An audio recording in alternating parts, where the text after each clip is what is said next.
Hey guys, this is Vikas and you're watching my channel Learn English with Vikas Kumar. So guys, in this video I'm gonna discuss some important words, and the words which I'm going to discuss are idioms and phrase. Let me tell you guys, idioms and phrase make our English very advanced. So guys, it is very important for us to learn idioms and phrases. तो बिना देरी किए मैं discuss करना चाहूँगा कुछ idioms and phrase words जो spoken English के लिए काफ़ी ज़्यादा हेल्पफुल होगा. तो गाइज मैं रिक्वेस्ट करूँगा, I like to recommend all of you to watch the video till the end. The first word here ABC. The first word ABC. तो ABC का मतलब आप क्या समझते हैं? What do you understand by ABC? अब ABC बहुत सारे बच्चे ऐसे हैं जो उसको समझेंगे कि ये ABC यानी ABCD आप समझ सकते हो. तो आप समझ, ये ABC देखने में लग रहा है लेकिन ABC का मीनिंग आप समझना है आपको है कि ABC का मतलब होता है क्या. तो ABC का मतलब होता है साधारण ज्ञान. साधारण ज्ञान. अब आपको कहना है कि उसे इंग्लिश का साधारण ज्ञान भी नहीं पता है या तो उसे इंग्लिश जरा सा भी नहीं आता है, तो आप कह सकते हैं he doesn't know even ABC of English. He doesn't know even ABC of English. तो इसका मतलब आपने देखा और इसका जो मीनिंग हुआ वो क्या हुआ कि उसे इंग्लिश का साधारण ज्ञान भी नहीं पता है या उसे साधारण ज्ञान भी नहीं आता है. राइट, उसे थोड़ा सा भी इंग्लिश नहीं आता है. अब नेक्स्ट वर्ड जो हमारा यहाँ पे आप समझ सकते हैं, next word Apple of once eyes. Apple of once eyes. अब एप्पल ऑफ वंस आइज इसका मतलब क्या हुआ? अब क्या समझते हैं एप्पल ऑफ वन साइज का मतलब? एप्पल का मतलब सेब. क्या सेब समझ रहे हैं? नहीं, ऐसा कुछ नहीं है gas. Apple of one size का मतलब होता है आंखों का तारा. आंखों का तारा यानी बहुत ही प्यारा, दुलारा आप भी कह सकते हो. दुलारा, दुलारा. एप्पल ऑफ वन साइज का मतलब हुआ आंखों का तारा या तो दुलारा. अब एग्जाम्पल्स आपको समझना है यहाँ पे, जैसे Ram is the apple of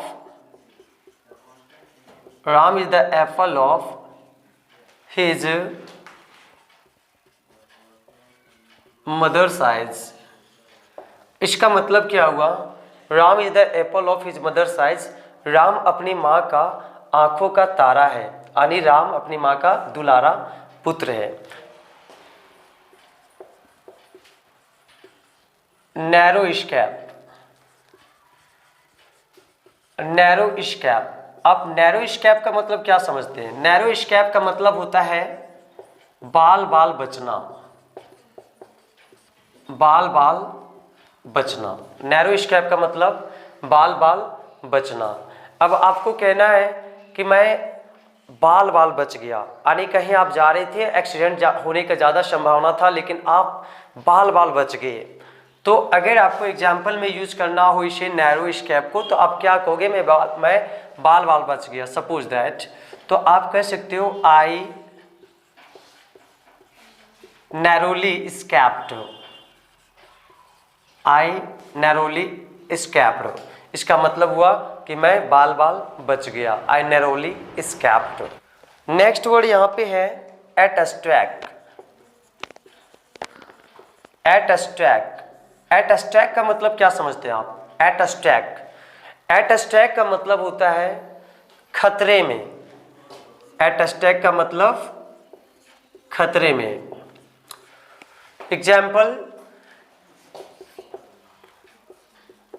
his life was at stack. उसका जान खतरे में था. His life was at stack. उसका जान खतरे में था. तो आपने सीखा एट स्टैक जिसका मतलब खतरे में. Open handed man.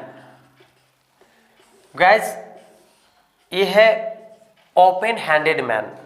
Open handed man का मतलब क्या समझ रहे हैं आप? मीनिंग को समझने का कोशिश करें। ओपन हैंडेड मैन मतलब ये हैंड को शो बात कर रहा है, हैंड की बात कर रहा है, लेकिन आप ओपन हैंडेड मैन का कुछ और ही मीनिंग समझ सकते हैं। लेकिन यहाँ पे जो परफेक्ट मीनिंग जो ओपन हैंडेड मैन का होगा वो होता है मतलब ऐसा व्यक्ति जो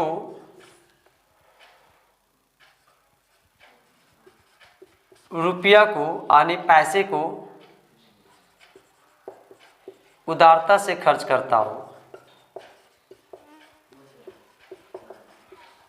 ऐसा व्यक्ति जो पैसे वगैरह को उदारता से खर्च करता हो उसे आप क्या कहेंगे?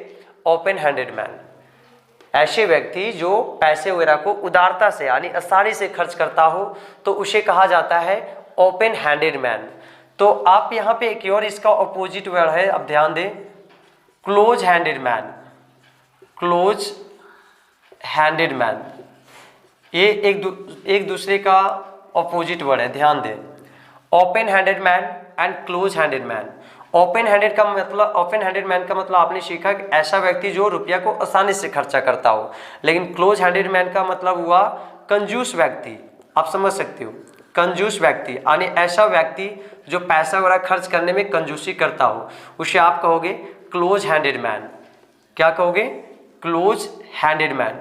एग्जाम्पल आप समझ सकते हो, माई फ्रेंड इज, अगर आपको कहना है कि मेरा दोस्त रुपया पैसा खर्च करने में बहुत ही मतलब एक्सपर्ट है, मतलब बहुत ज़्यादा मतलब पैसा वगैरह खर्च करता है, तो आप सिंपली आप कह सकते हो my friend is an open handed man. My friend is an open handed man. But अगर आपको कहना है कि यार मेरा दोस्त बहुत ही कंजूस व्यक्ति है, तो आप कह सकते हो my friend is a close handed man. My friend is a close handed man. तो आपने सीखा open handed man and close handed man.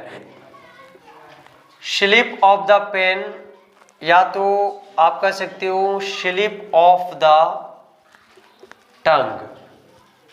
Of the pen और स्लिप ऑफ द टंग का मतलब होता है कि कोई भी छोटी सी मिस्टेक, अगर आपसे लिखने में छोटी सी मिस्टेक हो जाए, अगर आपसे लिखने में अगर छोटी सी मिस्टेक हो जाए तो वो आपके लिए होता है स्लिप ऑफ द पेन। और अगर बोलने में छोटी सी मिस्टेक आपसे हो जाए तो वो स्लिप ऑफ द टंग कहलाता है। स्लिप ऑफ द पेन यानी लिखने में छोटी सी गलती, एंड स्लिप ऑफ द टंग बोलने में छोटी सी गलती। आप कहीं बोल रहे हो और बोलते बोलते छोटा सा गलत शब्द निकल गया आपके इस जुबान से, तो आप सिंपली कहोगे sorry it was my slip of the tongue, या sorry it was slip of the tongue. और अगर आप कोई चीज लिख रहे हैं और लिखने के दौरान में छोटी सी गलती हो जाए यानी लिखावट में, तो आप वहां पे कहोगे यार sorry it was slip of the pen, slip of the pen. तो आपने क्या सीखा? Slip of the pen, slip of the tongue. तो गाइस आज की वीडियो में मैं इतना ही बताऊंगा। Next time I would like to make video on some more idioms and phrase words. तब तक के लिए इतना ही, धन्यवाद। Thank you very much for watching it.